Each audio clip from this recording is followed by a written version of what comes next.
Je n'ai pas besoin donc de m'apaisantir donc là-dessus parce que c'est quelque chose qui est largement donc couru, qui est largement donc connu.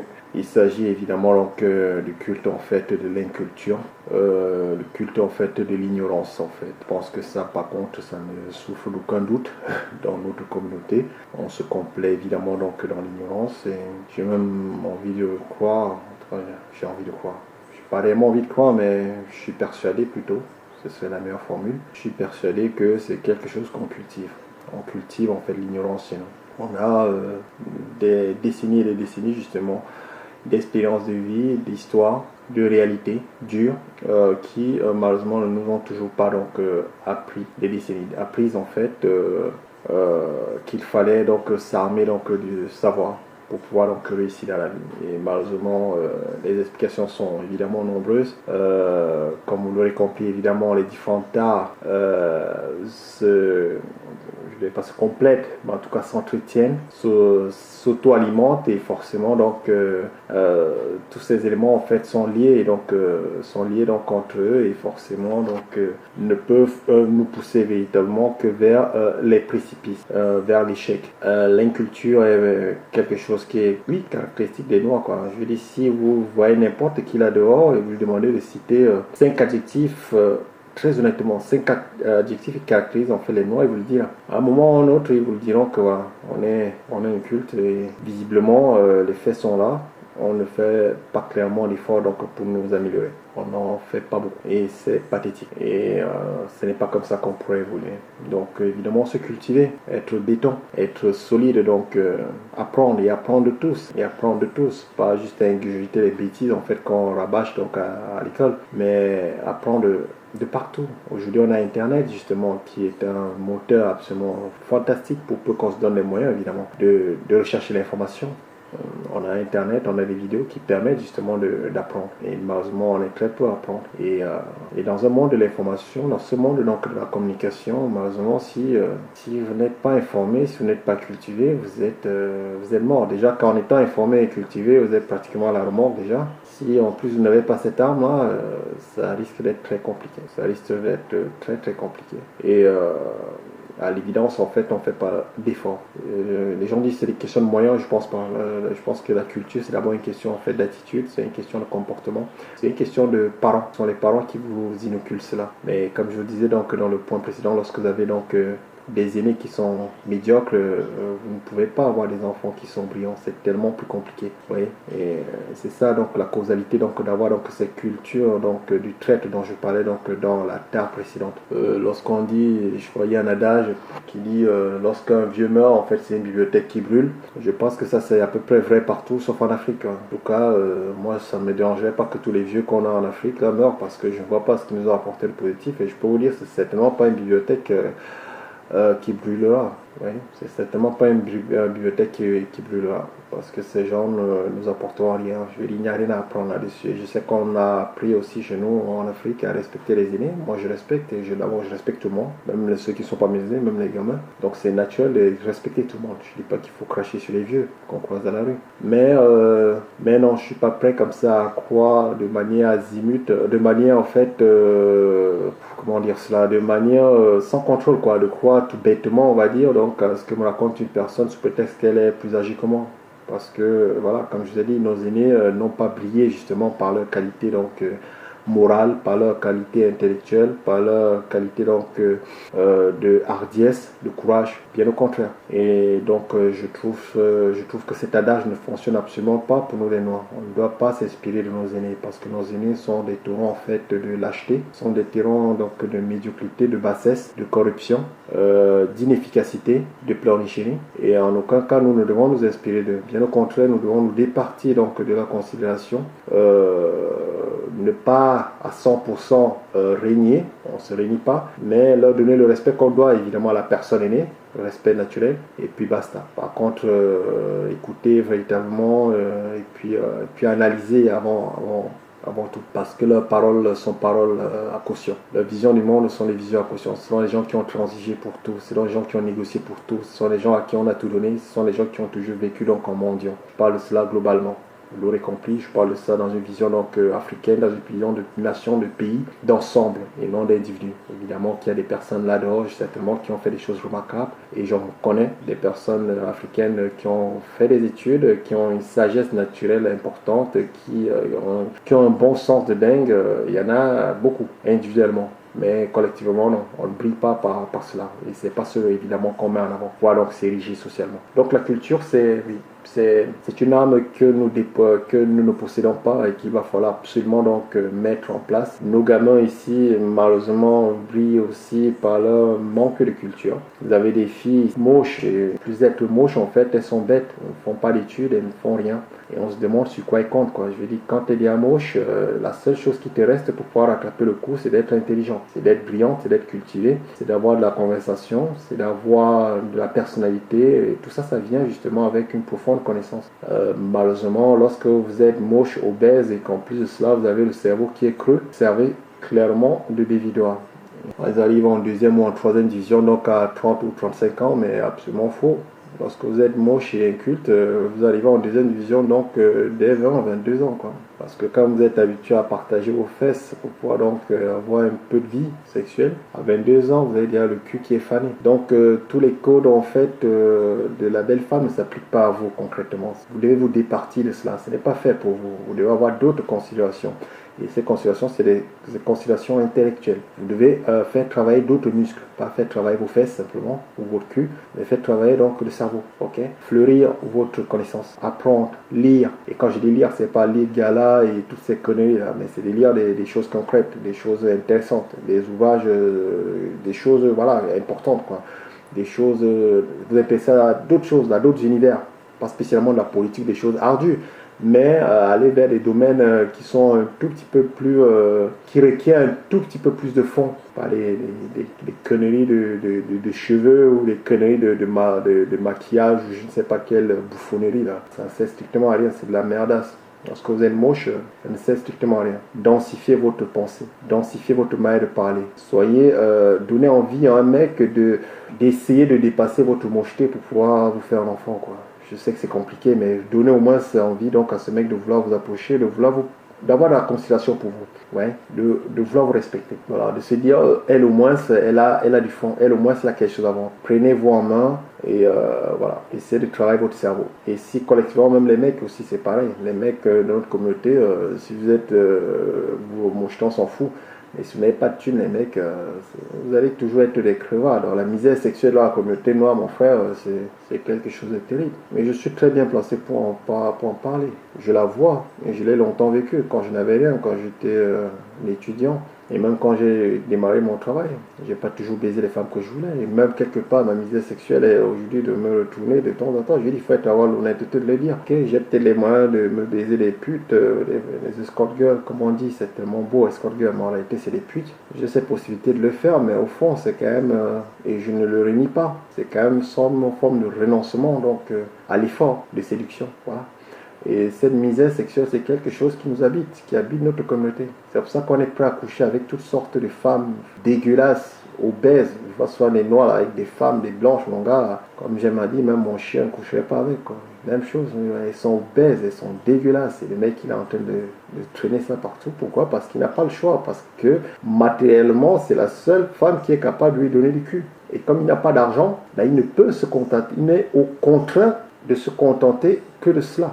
Il n'a pas le choix, mais vraiment, c'est vraiment, j'ai pas le choix. C'est même pas, j'ai pas le choix, j'ai pas d'argent, j'ai rien pour moi. La seule qui est capable de m'accepter, c'est la grosse obèse moche noire ou la grosse obèse gauche blanche. C'est tout ce qui est, voilà, c'est mon summum là. Et donc les mecs qui se contentent de ça. Or, pour pouvoir diversifier, voilà, il faut avoir de la culture, il faut s'instruire, il faut s'élever socialement. Il faut de la caillasse, il faut s'entretenir physiquement, on ne peut pas être obèse avec... ouais. Je dis, il faut se prendre en main. Comment, si vous ne vous respectez pas, comment voulez-vous qu'on vous respecte, quoi? Donc il faut vous prendre en main physiquement. Et c'est des choses concrètes en fait. Le sport, c'est, je veux dire, t'as pas besoin d'une petite basket et aller courir, ça ne tue personne, quoi. L'alimentation, on n'est pas obligé de manger comme des fous. Je veux dire, l'alimentation, les graisses, ça marche pour tout le monde, hein. Si nous on a une alimentation qui est très riche en lipides, qui est très riche dans les huiles, vous savez, dans toutes les matières graisseuses, on adore ça. Mais c'est à nous aussi de nous contrôler. Maintenant, je suis pas le père des gens. Chacun fait ce qu'il veut avec sa vie. Donc après, chacun, voilà, chacun joue avec ses cartes et puis voilà, on en tire les conséquences.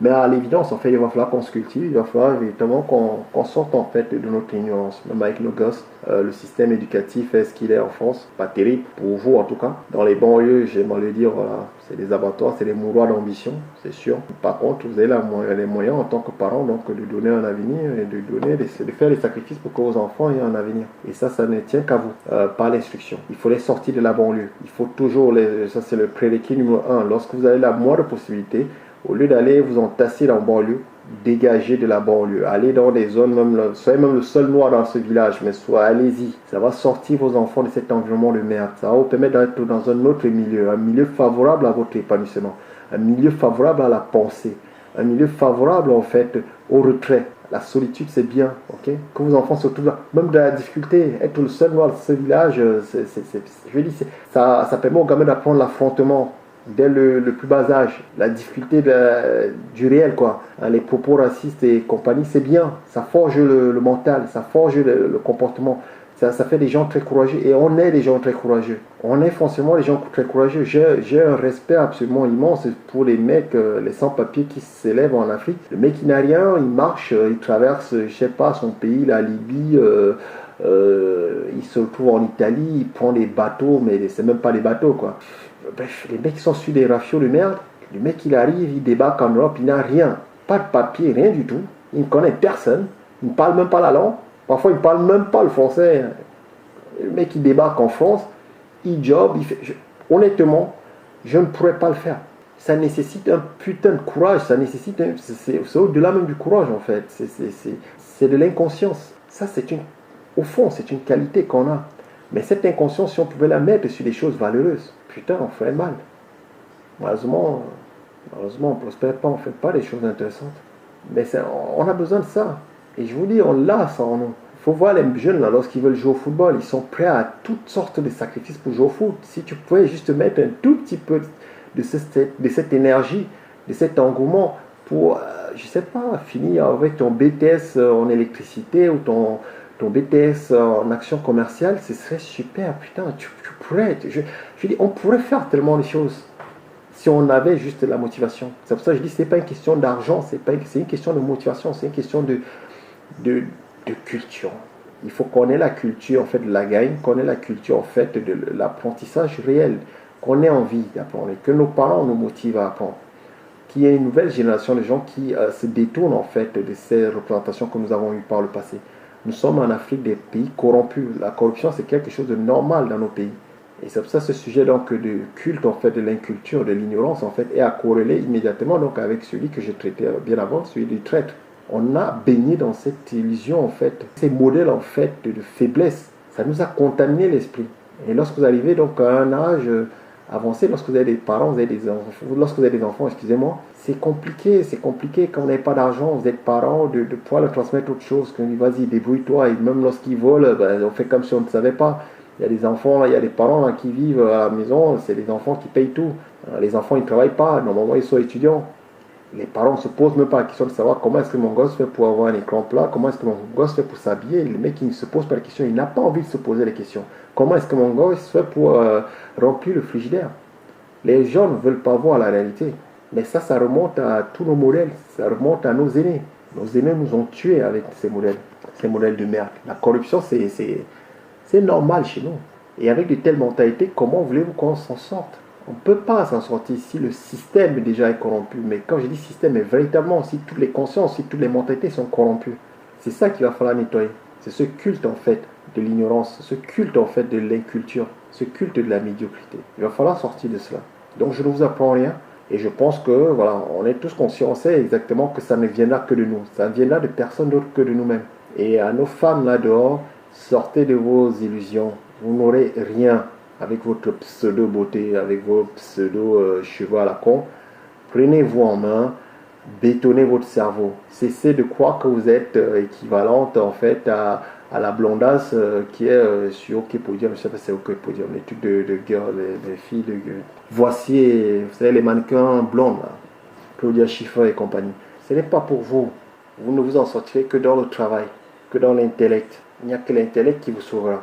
Il n'y a que l'intellect qui vous rendra belle. Vous serez réellement des lions et des reines et je ne sais pas quel autre qualificatif qu'on aime bien vous donner. Le jour où vous aurez un cerveau béton. Parce que au marathon en fait de la beauté, vous êtes largement donc dernière, quoi. Ça c'est une réalité. Il va falloir composer avec ça. Comment est-ce qu'on fait pour se bétonner? Ben, on se bétonne avec son cerveau. Même chose aussi pour les hommes. Cessez de croire à des conneries comme le football et tous ces trucs. Bétonnez-vous, instruisez-vous, regardez des vidéos, lisez, lisez, lisez. Lisez de tout, mais lisez, ok? Construisez-vous une carapace intellectuelle. C'est ça qui va vous permettre d'affronter le monde. Mais si vous avez le cerveau qui est vide et vous comptez sur je ne sais pas quoi, vous êtes mort dans le film. Vous ne servez à rien. Vous êtes des chairs à canon et toute votre vie, vous allez vivre dans le ressentiment. Vous allez être des oubliés, vous êtes des soumis. Vous allez être les derniers, vous allez être toujours derrière et vous allez transmettre cela à vos enfants. Et on ne se lèvera jamais. Voilà donc ce que j'avais à dire par rapport à cela. Je ne vais pas forcément être long là-dessus parce que voilà, c'est des évidences que je suis en train de rabâcher. C'est connu. On est des incultes. Il faut qu'on se soigne. Et ça ne viendra que de nous. Ouvrir un livre et se mettre à lire, ce n'est que de soi. On ne pourra rien faire pour cela. Personne ne pourra rien vous faire pour. On pourra vous ouvrir toutes les bibliothèques que vous voulez. Si vous n'avez pas le réflexe de dire à vos enfants de lire, si vous n'avez pas vous-même le réflexe de lire, si vous n'avez pas le réflexe d'aller sur Internet pour vous intéresser donc à la vie politique, à la vie géopolitique, au commerce, peu importe le monde, mais vous intéressez à la vie, au réel, à la science, à l'innovation, à l'Internet, à l'informatique, à ce qui se passe. Il y a des gens qui vivent en France depuis des années, on dirait qu'ils sont en Afrique, quoi. Le mec, il te parle, il connaît toute l'actualité d'Afrique. Ils sont toujours sur le téléphone pour parler en Afrique. Les mecs, il va falloir choisir votre camp, les gars. Vous êtes en Europe, vous êtes en Afrique. Je dis, il faut cesser de vivre dans les illusions. Il y a des mecs qui connaissent davantage la réalité de leur pays en Afrique, même la réalité de leur village en Afrique, que ce qui se passe dans leur quartier en banlieue, quoi. On ne peut pas vivre déconnecté de son réel comme ça. On ne peut pas vivre dans ce genre de monde parallèle. Voilà. Être physiquement en Europe et être en pensée en Afrique. Choisissez votre camp. Je ne veux pas dire, une fois de plus, je dis, on a des cerveaux aussi. Quand je dis ça, il y a les chèvres qui ont me dit oui, mais tu es en train d'être déraciné. Non, il faut être cohérent. On est grand, on a des cerveaux. Il faut savoir faire la part des choses, évidemment. Okay? Mais il faut savoir faire la part des choses. Donc je parle à des adultes. Donc vous devez être capable de comprendre ce que je dis. Ça ne veut pas dire qu'il faut régner à l'Afrique. Ça ne veut pas dire qu'il faut parler en Afrique. Ça ne veut pas dire qu'il ne faut pas parler en Afrique. Ça ne veut pas dire qu'il ne faut pas avoir des contacts avec l'Afrique. Mais simplement, il faut avoir des contacts aussi avec votre environnement proche. Vous ne pouvez pas être en France depuis 20 ans et ne pas parler français. Et je peux vous dire que ça existe. Vous ne pouvez pas être en France en 20 ans et n'avoir que des amis de votre communauté. D'avoir des amis que dans votre quartier. Tout ça, c'est la culture, parce que la culture se transmet aussi par l'autre. Si vous ne connaissez que les mêmes gens, comment voulez-vous vous éveiller? C'est les autres qui vous apprennent des choses. Tous les jours, les gens m'apprennent des choses. Les gens d'autres, pourquoi? Parce que je les fréquente dans le travail. Mais il faut avoir des amis de partout. Ça ne veut pas dire qu'il faut fréquenter tous les gens, quoi. Il ne faut pas non plus venir, comment dire, il ne faut pas non plus harceler les gens. Il ne faut pas forcer l'amitié, entre guillemets. Mais grosso modo, il faut être ouvert d'esprit. Et ouvert d'esprit, c'est-à-dire qu'il faut fréquenter les gens de tous les horizons. C'est eux qui vont vous permettre justement de découvrir des choses dont vous ne saviez même pas. De découvrir d'autres cultures, de vous intéresser même à d'autres choses. C'est comme ça. Je me suis mis à la base tout simplement parce que je fréquentais un gamin, justement, qui, dans mon quartier, qui aimait, comment il s'appelle le groupe, Rage Against the Machine, et qui m'a fait découvrir donc Rage Against the Machine. Et c'est comme ça, mais j'aimais bien avant, comme ça vite fait, parce que j'avais entendu vite fait, mais évidemment on était dans l'ambiance africaine. Et puis un jour, grâce à ce gamin, voilà, en discutant, voilà ce que j'écoute, nanana. Et comme ça, à partir de là, il m'a filé les CD, j'ai pu les écouter, ensuite je suis allé me documenter, je me suis renseigné, et puis je suis rentré, et puis j'ai découvert tout un autre monde, et puis aujourd'hui j'ai ma guitare, et j'essaie de... C'est ça, les portes en fait, il faut les ouvrir, les portes elles sont partout, il faut juste avoir la descente de saisir la poignée et d'ouvrir les portes. Ouvrez les portes, il y en a certaines derrière où vous ne découvrez pas des choses absolument terribles, mais il y en a beaucoup où vous découvrez des choses très très intéressantes. Et ces chantiers peuvent vous amener très très loin. Donc ouvrez les portes, donnez-vous la possibilité de penser hors de votre cadre naturel. Sortez de votre confort africain où vous ne parlez africain, vous mangez africain, vous dormez africain, tout est africain. Okay? Ouvrez votre esprit, ouvrez-vous. Découvrez réellement le monde dans lequel vous vivez. Bétonnez-vous. Voilà ce que j'avais envie de dire aujourd'hui.